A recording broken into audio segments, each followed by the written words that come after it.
Japan হলো পৃথিবীর তৃতীয়তম ধনী দেশ। মানে ইকোনমির দিক থেকে আমেরিকা ও চায়নার পরেই জাপান হলো ওয়ার্ল্ডের সবথেকে বিগেস্ট ইকোনমি। কিন্তু আগে জাপানের পরিস্থিতি এরকম ছিল না।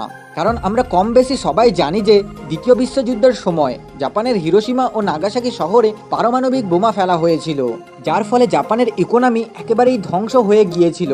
শুধু তাই নয়, জাপান হলো এমন একটা দেশ যেখানে সব থেকে বেশি ভলক্যানিক ইরেপশন হয়, আর এখানে সব থেকে বেশি ভূমিকম্পও হয়। কারণ জাপান পৃথিবীর এমন একটা জায়গায় অবস্থিত যেখানে পৃথিবীর নিচের প্লেটগুলি নিজেদের মধ্যে ধাক্কা খেতে থাকে, তাই এখানে সব থেকে বেশি ভূমিকম্প ও সুনামি হয়। আর এমনকি 2-3 বছর ছাড়া ছাড়া জাপানে এমন সুনামি আসে যে জাপানের 1/10 অংশ ধ্বংস করে দিয়ে চলে যায়। তো এত কিছু হওয়ার পরেও কেন জাপান আজ পৃথিবীর 3rd বিগেস্ট ইকোনমিক কান্ট্রি? তার নিশ্চয়ই কোনো সিক্রেট আছে যেগুলি জাপানকে বারবার বাউন্স ব্যাক করতে সাহায্য করে এবং বারবার জাপানকে একটা ওয়েলথি কান্ট্রিতে পরিণত করে। তো আজকের এই ভিডিওতে জাপানের সেই সব ফাইন্যান্সিয়াল সিক্রেটগুলিকে আলোচনা করব, যাতে আপনিও সেই সব সিক্রেটগুলিকে নিজের লাইফে ইউজ করে একটা ধনী ব্যক্তি হয়ে উঠতে পারেন। তাই ভিডিওটাকে অবশ্যই লাস্ট অবধি দেখুন। তো চলুন শুরু করা যাক। First financial secret of Japan, kakeibo saving method. Kakeibo একটা প্রাচীন জাপানের সেভিং মেথড, যেটাকে ইউজ করে জাপানের প্রত্যেকটা মানুষ নিজের খরচাকে ঠিকঠাকভাবে করতে পারে, এমনকি নিজের ইনকামের 35% পর্যন্ত সেভ করতে পারে। কাকিবো কথার অর্থ হলো হাউস হোল্ড অ্যাকাউন্ট বুক, মানে নিজের ইনকাম ও খরচাগুলিকে রেকর্ড করার একটা খাতা। 1904 সালে হানি মোটোকো নামে এক ব্যক্তি সবার প্রথমে এই কনসেপ্টটাকে জাপানিজদের মধ্যে পাবলিশ করে। কাকিবো মেথডটাকে ইউজ করতে হলে আপনাকে একটা নোটবুক নিতে হবে, যেটাতে শুধুমাত্র আপনার ইনকাম ও খরচাগুলিকে লিখতে হবে। ফর এক্সাম্পল, আপনাকে আপনার খাতার বাম দিকে এক্সপেন্সগুলোকে লিখতে হবে আর ডান দিকে ইনকামগুলোকে লিখতে হবে। আর এমনটা আপনাকে মাসের শুরু থেকে শেষ পর্যন্ত করতে হবে। এবার আপনার যে এক্সপেন্সের সেকশনটা আছে সেটাকে 4টি ভাগে ভাগ করতে হবে। First need, second wants, third culture and fourth unexpected. Need ক্যাটাগরিতে আপনাকে সেই সমস্ত খরচাগুলোই লিখতে হবে যে খরচাগুলো আপনার প্রয়োজনীয় খরচা, অর্থাৎ যে খরচাগুলো আপনি না করলে আপনি বেঁচে থাকতে পারবেন না, যেমন খাবার খরচা, গ্রোসারিজ, বাড়ি ভাড়া, লোনসের ইএমআই ইত্যাদি। সেকেন্ড ওয়ান্টস, এখানে আপনাকে সেই সমস্ত খরচাগুলোকে অ্যাড করতে হবে যেগুলো আপনার প্রয়োজন নেই, কিন্তু আপনি সেগুলোর পিছনে টাকা খরচা করতে পছন্দ করেন।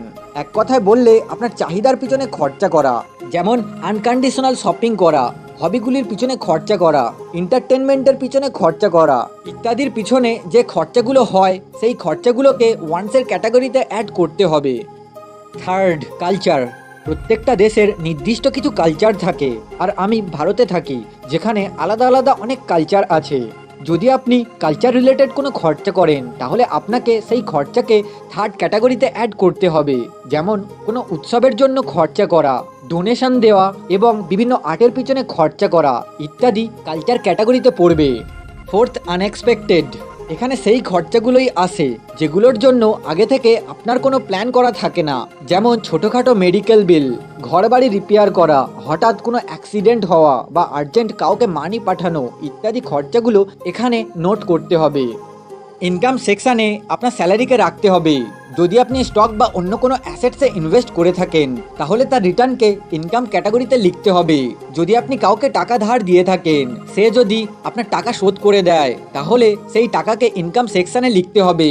ইনকামের সাথে সাথে আপনাকে ছোট্ট একটা সোর্সের কলামও রাখতে হবে, যেখানে কোথায় থেকে আপনার এই ইনকামগুলো আসছে সেগুলোকে লিখতে হবে। সিম্পল কনসেপ্ট হলো যে যদি আপনার ওয়ালেট থেকে টাকা বের হয় তাহলে সেটা হলো আপনার এক্সপেন্স, আর যদি কোথাও থেকে আপনার ওয়ালেটে টাকা আসে তাহলে সেটা হলো আপনার ইনকাম। ইনকাম আর এক্সপেন্সকে ট্র্যাক করার মেন গোল হলো যে আপনার সেভিংসকে বৃদ্ধি করানো আর আপনার খারাপ খরচাগুলোকে কমানো। আর এর জন্য আপনাকে মাসের শুরুতে নিজেকে 4টে কোশ্চেন করতে হবে। First, how much money do I have, অর্থাৎ আমার কাছে কত টাকা আছে। Second, how much I want to save, অর্থাৎ আমি কত টাকা সেভ করতে চাই। Third, how much I spend, one an average আমি কত টাকা খরচা করি। Fourth, how to make things better, সব থেকে গুরুত্বপূর্ণ কোশ্চেন হলো কিভাবে আমি নিজের ফাইন্যান্সিয়াল কন্ডিশনকে আগের মাসের তুলনায় এই মাসে ভালো করতে পারি। ফর এক্সাম্পল, আমি যখন এই ভিডিওটা বানাচ্ছি তখন সেপ্টেম্বর মাস, তাই আমি সেপ্টেম্বর মাসের এক্সাম্পল নিচ্ছি। তো ধরুন আপনার কাছে সেপ্টেম্বর মাসের শুরুতে 20,000 টাকা আছে, যেটা আপনি সবেমাত্র স্যালারি পেয়েছেন। এবারে আপনি ডিসাইড করেছেন যে আপনি এর 40% সেভ করবেন, অর্থাৎ 8,000 টাকা, মানে বাকি 12,000 টাকা দিয়ে আপনাকে আপনার খরচাগুলোকে চালাতে হবে। আর মাসের শেষে আপনাকে দেখতে হবে যে কিভাবে আপনি এটাকে আরও বেটার করে তুলতে পারেন। কিন্তু এখানে আপনারা একটা বড় সমস্যা ফেস করতে পারেন, কারণ এখনকার বেশিরভাগ মানুষ কম্পালসিভ বাইং এর শিকার, অর্থাৎ কোনো প্রয়োজন ছাড়াই এখনকার বেশিরভাগ মানুষই ফ্লিপকার্ট ও অ্যামাজনের মতো ই কমার্স সাইটে গিয়ে বেস্ট ডিলটাকে অর্ডার করে। তো এই ব্যাড হ্যাবিটটাকে আমরা কিভাবে পরিবর্তন করতে পারি? তো কাকিবো মেথড অনুযায়ী যে কোনো জিনিসকে কেনার আগে আমাদেরকে নিজেকে কয়েকটা কোশ্চেন করতে হবে, যেমন can I live without this item? আমি কি এই জিনিসটা না কিনলেও বেঁচে থাকতে পারবো? Best on my financial situation, can I afford it? এখনকার ফাইন্যান্সিয়াল সিচুয়েশন অনুযায়ী আমি কি এটা কেনার যোগ্য? তো কিভাবে বুঝবেন আপনি যে জিনিসটা কিনছেন সেটা আপনি অ্যাফোর্ড করেন কিনা? তো এটা বোঝার জন্য একটা রুল আছে। আপনি যে জিনিসটা কিনতে চাইছেন সেটাকে যদি আপনি 3বার একসঙ্গে কিনতে পারেন, অর্থাৎ যদি আপনার ওয়ালেটে বা ব্যাংকের অ্যাকাউন্টে সেই জিনিসটাকে একসঙ্গে 3বার কেনার মতো টাকা থাকে, তাহলে আপনি সেই জিনিসটাকে অ্যাফোর্ড করেন। একটা এক্সাম্পল দিলে আপনি ভালোভাবে বুঝতে পারবেন। ধরুন আপনি একটা 15,000 টাকা দামের এক্সপেন্সিভ মোবাইল কিনতে চান, তাহলে যদি আপনার ব্যাংকের অ্যাকাউন্টে 3টে একই মোবাইল কেনার টাকা থাকে, অর্থাৎ 45,000 টাকা থাকে, তাহলে আপনি সেই মোবাইলটাকে অ্যাফোর্ড করেন। Next question, will I actually use it? আমি কি এটা সত্যি সত্যি ব্যবহার করব? যেমন অনেক সময় আমরা এমন অনেক জিনিস কিনে থাকি যেগুলোকে আমরা 2-4 বার ইউজ করার পর আর স্পর্শও করি না। Next question, what is my emotional state in general today? অর্থাৎ আজকে আমি কেমন অনুভব করছি। বেশিরভাগ সময়ে লোকেরা যখন over stress and over happy থাকে তখন তারা ইমোশনের বশে পড়ে বেশি শপিং করে ফেলে। তো final question, how do I feel about buying it? অর্থাৎ এটা কিনে আমি কি খুশিতে থাকবো, নাকি খুব এক্সাইটেড থাকবো, না যেমন আছি তেমন থাকবো? অথারের মত অনুসারে এই কোশ্চেনগুলির দ্বারা আপনি বুঝতে পারবেন যে কোনো প্রোডাক্ট আপনার লাইফে ভ্যালু অ্যাড করতে পারবে কিনা, বা আপনাকে খুশি অনুভব করাতে পারবে কিনা। এরপর মানি বক্স নামে একটা কনসেপ্টকে কাকিবো মেথডে বোঝানো হয়েছে। মানি বক্স হলো টাকা জমানোর একটা জায়গা, মানে ভান্ডারের মতো একটা বক্স। যখন আপনি মান্থলি বাজেট থেকে অপ্রয়োজনীয় খরচা বেশি করেন, তখন তার পানিশমেন্ট হিসাবে আপনাকে এক্সট্রা খরচের 10% এই বক্সে রাখতে হবে। ফর এক্সাম্পল, ধরুন আপনার মান্থলি বাজেট ছিল 13,000 টাকা আর আপনার খরচা হয়েছে 15,000 টাকা, তাহলে আপনি যে 2,000 টাকা এক্সট্রা খরচা করেছেন তার 10% অর্থাৎ 200 টাকা এই মানি বক্সে আপনাকে পানিশমেন্ট হিসাবে জমা করে রাখতে হবে। এছাড়াও যদি আপনার কাছে কোনো খুচরো টাকা থাকে, যেমন কোনো কয়েন্স, তাহলে সেগুলোকেও আপনি চাইলেই এই বক্সে রাখতে পারেন। এই মানি বক্সের কনসেপ্টটাকে ফলো করলে আপনার দুটো লাভ হতে পারে। প্রথমত, আপনি বেশি অপ্রয়োজনীয় খরচা করার জন্য পানিশমেন্ট পাবেন, আর দ্বিতীয়ত আপনার কিছু সেভিংস হবে। তো এরপর কিছু কাকিবো স্ট্র্যাটেজিস দেখা যাক, যেগুলো আপনাকে টাকার সঙ্গে ভালো একটা রিলেশনশিপ গড়ে তুলতে সাহায্য করবে। Strategy number 1, waiting for 24 hours. কোনো জিনিসকে কেনার আগে সেটাকে 24 ঘন্টার জন্য অ্যাড টু কার্ট করে রাখতে হবে। যদি একদিন পরে সেই জিনিসটা কেনার কথা আপনার আবারও মনে হয়, তাহলে হয়তো সেই জিনিসটা আপনার প্রয়োজন আছে, তাহলে সেক্ষেত্রে আপনি সেই জিনিসটাকে কিনতে পারেন। Strategy number 2, checking your bank balance everyday. যদি আপনি প্রতিদিন আপনার ব্যাংক ব্যালেন্স চেক করেন, তাহলে আপনি বুঝতে পারবেন যে কিভাবে আপনি আপনার ব্যাংক ব্যালেন্সকে বাড়াতে পারবেন। এখন তো অনলাইন ব্যাংকিং এর জামানা, আপনি বাড়িতে বসেই খুব সহজেই আপনার মোবাইলের মাধ্যমে আপনি চাইলেই এখন আপনার ব্যাংকের ব্যালেন্স চেক করতে পারবেন। Strategy number 3, don't get manipulated by amazing offers.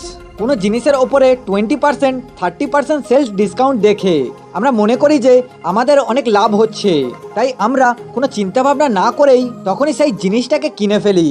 কিন্তু কোনো সময়ে এটা শুধুমাত্র একটা সেলস ট্র্যাপ হয়, মানে কোনো সময়ে কোনো জিনিসের দাম 30% বাড়িয়ে 20% ডিসকাউন্ট অফার লাগিয়ে দেওয়া হয়, আর তাই দেখে আমাদের মনে হয় আমরা খুব কম দামে এই জিনিসটা পাচ্ছি, তাই আমরা কোনো চিন্তা ভাবনা না করেই খুব তাড়াতাড়ি সেই জিনিসটাকে কিনে ফেলি। আর কাকিবো মেথড আপনাকে এই ডিসকাউন্ট সেলসের ফাঁদে পড়া থেকে বাঁচায়। আপনাকে শুধু সেই জিনিসটাই কিনতে হবে যেটা আপনার সত্যিকারের প্রয়োজন আছে, নো ম্যাটার আপনি কত টাকা ইনকাম করেন। কিন্তু যদি আপনার সেভিংসের মাইন্ডসেট না থাকে, তাহলে আপনার লং টার্মে অনেক বড় লস হতে পারে। Second financial secret of Japan, arigato money technique.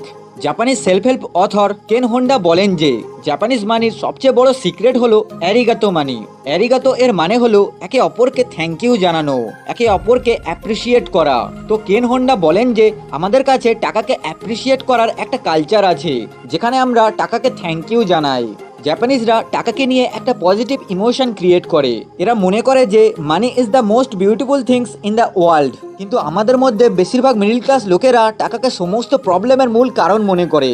এরা মনে করে টাকা একদমই বেকার একটা জিনিস, তাই এরা টাকা থেকে বঞ্চিত থেকে যায়। কিন্তু যদি আপনি ধনী হতে চান, তাহলে আপনাকে টাকাকে অ্যাপ্রিসিয়েট করা শিখতে হবে। কারণ money is not everything, but you need money for everything. প্রত্যেকটা জিনিসের জন্য টাকার দরকার হয়। আর বিশ্বাস করুন, আমাদের লাইফের 99% প্রবলেম টাকা থাকলেই সলভ হয়ে যায়। ফর এক্সাম্পল, ধরুন আমরা অসুস্থ হয়ে গেছি, তখন আমাদের ট্রিটমেন্টের দরকার পড়ে, তাই আমরা টাকার পরিবর্তে নিজেদের ট্রিটমেন্ট করাই। ধরুন বাড়ির জন্য কোনো জিনিস কেনার থাকে, তখন আমরা টাকা দিই, তার পরিবর্তে সেই জিনিসটা কিনে আনি। তো এখান থেকে বোঝা যায় যে অ্যাকচুয়ালি আমাদের টাকা খরচা হয় না, টাকা এক্সচেঞ্জ হয়ে অন্য কোনো ফর্মে আমাদের কাছে আবার ফিরে আসে। হতে পারে সেটা কোনো ট্রিটমেন্টের ফর্মে ফিরে আসতে পারে, কোনো দরকারি জিনিসের ফর্মে ফিরে আসতে পারে, এডুকেশন রূপেও আসতে পারে। আমরা টাকা দিই, তার পরিবর্তে স্কুল বা কলেজে পড়াশোনা করি। তো আরিগাতো ইন আর আরিগাতো আউট মানে টাকা খরচা হলেও আফসোস করতে নেই। হ্যাঁ, এত টাকা খরচা হয়ে গেল এইটুকু একটা জিনিসের জন্য। তো এখন আফসোস না করে দেখুন যে সেই টাকার বদলে আপনি কি পেয়েছেন। আর যদি আপনার কাছে সেই টাকাটা না থাকতো, তাহলে যে জিনিসটা আপনি পেয়েছেন সেটা আপনি কোনোভাবেই পেতেন না। জাপানের এই মানি সিক্রেট দুটিকে যদি আপনারা নিজেদের লাইফে ইউজ করতে পারেন, তাহলে আপনারা লং টার্মে অবশ্যই একটা ধনী ব্যক্তি হয়ে উঠতে পারবেন। সবশেষে, যদি ভিডিওটা একটু ইনফরমেটিভ হয়ে থাকে, তাহলে ভিডিওটাকে আপনার বন্ধু বান্ধব আত্মীয় স্বজনের সঙ্গে শেয়ার করুন। আর এই রকম ভ্যালুয়েবল ভিডিও সবার প্রথমে দেখার জন্য চ্যানেলটাকে সাবস্ক্রাইব করুন। কারণ আমার প্রাণের বন্ধুরা, আপনারা সবাই তো ভিডিওটাকে দেখছেন কিন্তু সাবস্ক্রাইব করছেন না, তাই অবশ্যই সাবস্ক্রাইব করুন।